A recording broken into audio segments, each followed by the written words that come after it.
Lagyan natin ng paminta.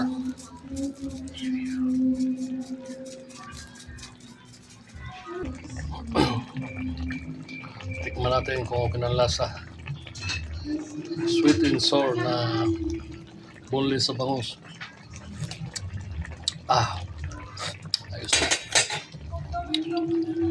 Tama na may sabaw-sabaw para may pangano sa kanin. Then magluto ng sweet and sour na bangus. So ito, ito lang natin ito na maging golden brown. Tapos gigisa natin ito. Yung mga rekado natin. Meron pa tayo nakasala ito. Yung magigisa na tayo ng bawang, sibuyas,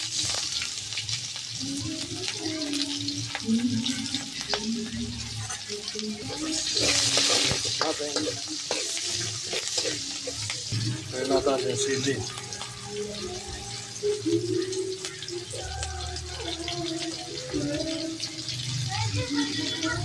Natin oyster sauce, baka naman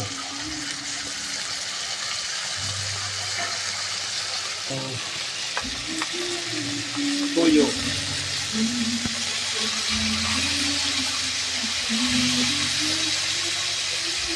lagyan natin ang seasoning at Ajinomoto, lagyan natin ang sukal, ang balance ang lasa.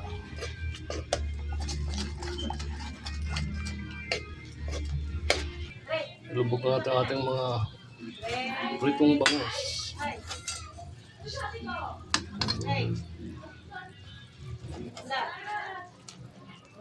Lagyan natin yung ating siling dahon ng sibuyas pala. Dahon ng sibuyas.